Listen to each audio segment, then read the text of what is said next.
Hello, good morning children. कैसे हो आप लोग? सब अच्छे हो ना? गुड। बच्चों, आज हम पढ़ेंगे षष्ठ है पाठ है ना। छठा पाठ समुद्र तटः।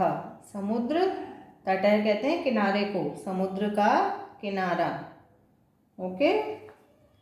एषः समुद्र तटः, यह समुद्र का किनारा है।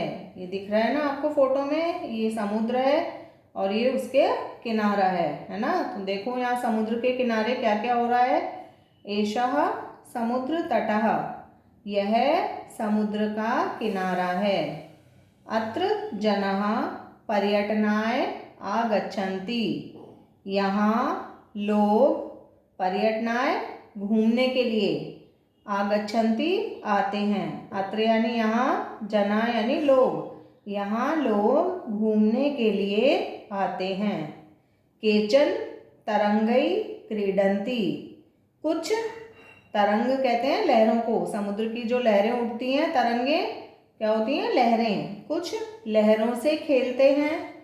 केचन च नौकाभि जल विहारम कुर्वन्ति, और च यानी और, केचन यानी कुछ, और कुछ नाव में जल विहार करते हैं, है ना। बोटिंग का आनंद लेते हैं, नाव में बैठकर जल विहार करते हैं, जल में घूम कर आते हैं। तेषु केचन कंदुकेन क्रीडन्ति, उनमें से, तेषु उनमें से, कुछ गेंद से खेलते हैं। कंदुकेन, कंदुक कहते हैं गेंद को, कंदुकेन गेंद से, इसमें तृतीया विभक्ति लग गई। कंदुकेन तो क्या हो गया? गेंद से। क्रीडन्ति खेलते हैं।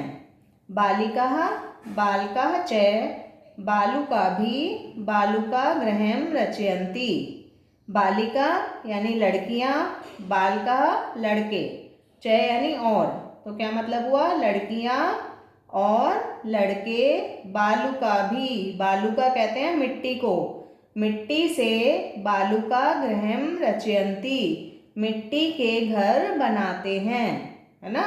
बच्चे क्या करते हैं? समुद्र के किनारे जो मिट्टी होती है गीली, उससे क्या बनाते हैं? घर बनाते हैं।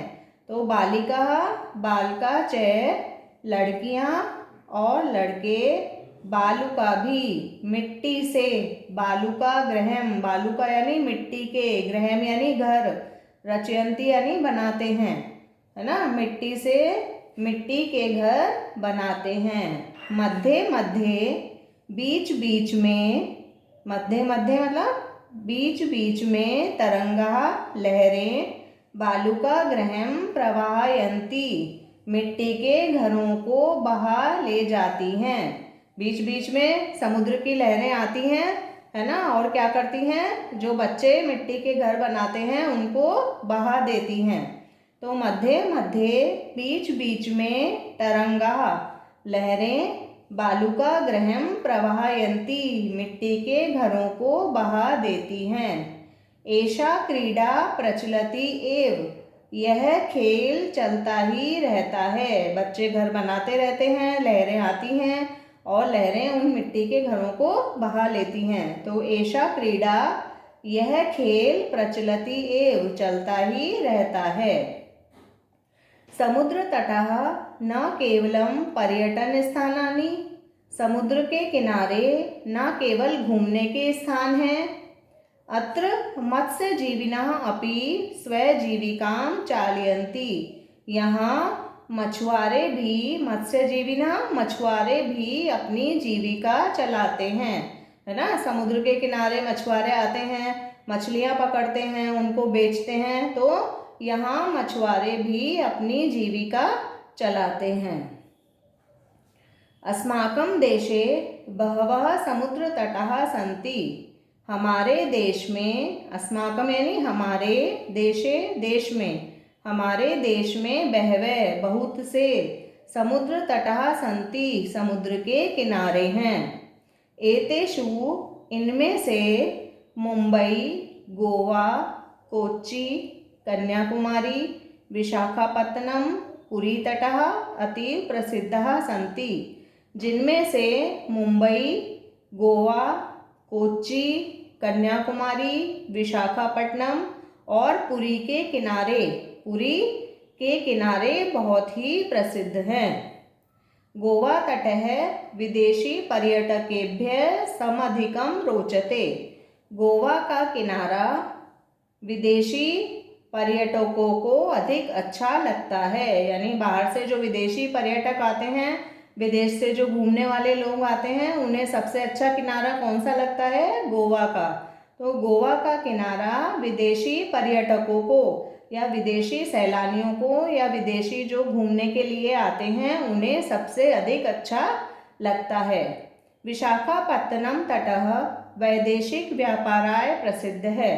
विशाखापट्टनम का किनारा विदेशियों के व्यापार के लिए, वैदेशिक यानी विदेशियों के व्यापार के लिए प्रसिद्ध है। कोच्चि तटः नारिकेल फलेभ्यः ज्ञायते।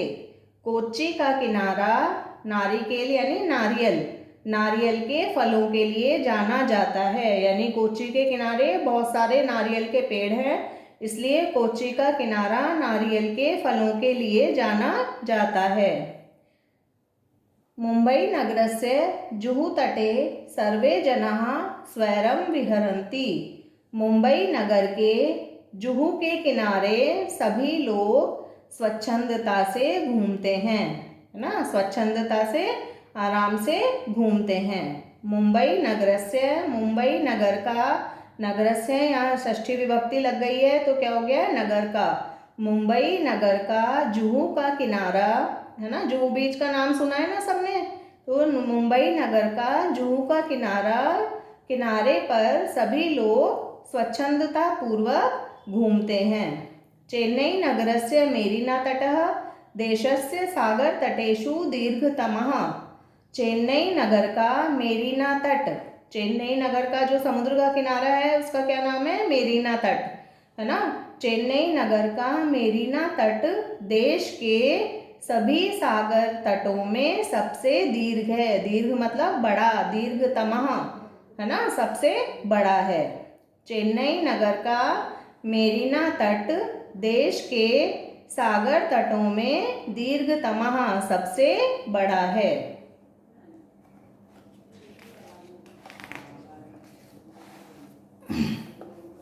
भारतस्य तिस्रषु दिशासु समुद्र तटः सन्ति। भारत के, यहाँ पर भी षष्ठी विभक्ति लगी है ना, जहाँ का के की लगाना होता है वहाँ पर हम क्या लगाते हैं?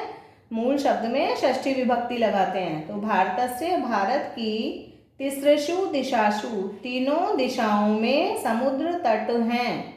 अस्माद् एव कारणात्, इस ही कारण से, अस्माद यानी इस, एव यानी ही, कारणात् कारण से, कारणात् यहाँ इसमें पंचमी विभक्ति लगी है, इस ही कारण से भारत देशः प्रायद्वीपः इति कथ्यते।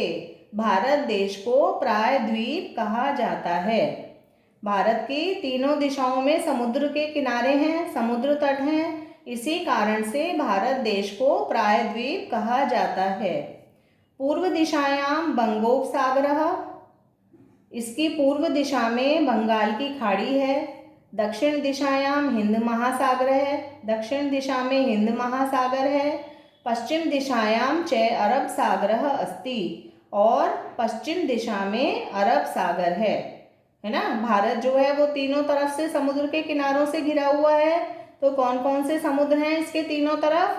पूर्व दिशा में बंगोपसागर है, बंगाल की खाड़ी है, दक्षिण दिशा में हिंद महासागर है और पश्चिम दिशा में अरब सागर है। एतेषां त्रयाणाम् अपि सागराणां संगमः कन्याकुमारी तटे भवति। इन तीनों ही सागरों का संगम, है ना, इन तीनों सागरों का संगम यानी मिलन कहाँ पर होता है? कन्याकुमारी तट पर होता है, कन्याकुमारी के तट पर होता है। एतेषां त्रयाणाम् अपि सागराणाम, इन तीनों ही सागरों का संगम, संगम यानी मिलन कन्याकुमारी के तट पर होता है। अत्र पूर्णिमायां चंद्रोदयः सूर्यास्तं च युगपदेव द्रष्टुम शक्यते। जहाँ पूर्णिमा के दिन, अत्र यानी यहाँ, यहाँ पूर्णिमा के दिन चंद्रोदय और सूर्यास्त दोनों एक साथ देखे जा सकते हैं। यानी एक तरफ से तो चंद्रमा निकलता है और दूसरी तरफ से सूर्यास्त होता है, तो इन दोनों को हम एक साथ देख सकते हैं, एक साथ देखा जा सकता है। समझ में आ गया? वापस से एक बार रिपीट कर लेते हैं चैप्टर को। एषः समुद्र तटः, यह समुद्र का किनारा है।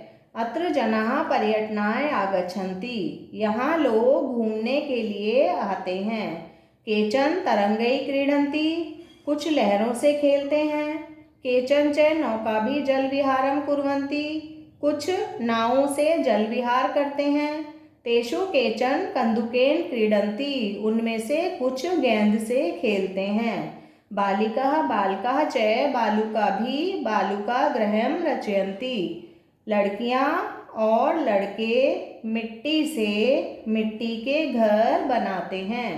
मध्ये मध्ये तरंगाः बालुकागृहं प्रवहयन्ति, बीच बीच में लहरें मिट्टी के घरों को बहा देती हैं। एषा क्रीडा प्रचलति एव, यह खेल चलता ही रहता है। समुद्र तटः न केवलम पर्यटन स्थानानि, समुद्र के किनारे न केवल पर्यटन के स्थान हैं, केवल घूमने की जगह ही नहीं है। अत्र मत्स्य जीवनः अपि स्वजीविकां चालयन्ति, यहाँ मछुआरे भी अपनी जीविका चलाते हैं। अस्माकं देशे बहवः समुद्र तटः सन्ति, हमारे देश में बहुत से समुद्र तट हैं। एतेषु, इनमें से मुंबई, गोवा, कोच्चि, कन्याकुमारी, विशाखापट्टनम, पुरी तटः अतीव प्रसिद्धः अस्ति। इनमें से मुंबई, गोवा, कोच्चि, कन्याकुमारी, विशाखापट्टनम और पुरी के तट बहुत ही प्रसिद्ध हैं। गोवा तटः विदेशी पर्यटकेभ्यः समधिकं रोचते, गोवा का किनारा विदेशी पर्यटकों को सबसे अधिक अच्छा लगता है। विशाखापट्टनम तटः वैदेशिक व्यापाराय प्रसिद्ध है, विशाखापट्टनम का किनारा विदेशियों के व्यापार के लिए प्रसिद्ध है। कोच्चि तटः नारिकेल फलेभ्यः ज्ञायते, कोच्चि का किनारा नारियल के फलों के लिए जाना जाता है। मुंबई नगरस्य जुहूतटे सर्वे जनाः स्वैरं विहरन्ति, मुंबई नगर के जुहू तट पर सभी लोग स्वच्छंदता पूर्वक घूमते हैं। चेन्नई नगरस्य मेरिना तटः देशस्य सागर तटेषु दीर्घतमः, चेन्नई नगर का मेरिना तट देश के सागर तटों में सबसे बड़ा है। भारतस्य तिस्रषु दिशासु समुद्र तटः सन्ति, भारत की तिस्रषु यानी तीनों, दिशासु दिशाओं में, भारत की तीनों दिशाओं में समुद्र तट हैं। अस्माद् एव कारणात् भारत देशः प्रायद्वीपः इति कथ्यते, इस ही कारण से भारत देश को प्रायद्वीप कहा जाता है। पूर्व दिशायां बंगोपसागरः, दक्षिण दिशायां हिंद महासागरः, पश्चिम दिशायां च अरब सागरः अस्ति। इसके पूर्व दिशा में बंगाल की खाड़ी है, दक्षिण दिशा में हिंद महासागर है और पश्चिम दिशा में अरब सागर है। एतेषां त्रयाणाम् अपि सागराणां संगमः कन्याकुमारी तटे भवति, इन तीनों सागरों का संगम या इन तीनों ही सागरों का मिलन कन्याकुमारी के तट पर होता है। अत्र पूर्णिमायां चंद्रोदयः सूर्यास्तं च युगपदेव द्रष्टुम शक्यते, यहाँ अत्र यानी यहाँ पूर्णिमायां, पूर्णिमा को, चंद्रोदय, चंद्रोदय, सूर्यास्तम च और सूर्यास्त, युगपदेव यानी दोनों एक साथ, युगपद मतलब युगल यानी दोनों, है ना, दोनों एक साथ द्रष्टुम शक्यते देखे जा सकते हैं, द्रष्टुम यानी देखे, शक्यते सकते हैं। यहाँ पर पूर्णिमा के दिन चंद्रोदय और सूर्यास्त दोनों एक साथ देखे जा सकते हैं। ठीक है, समझ में आ गया होगा? नहीं समझ में आए तो अगली क्लास में पूछिएगा। वापस इस पाठ को पढ़ के देखना, अच्छे से शुद्ध संस्कृत का उच्चारण करना, हिंदी पढ़ के देखना। ठीक है, ओके, बाय बाय।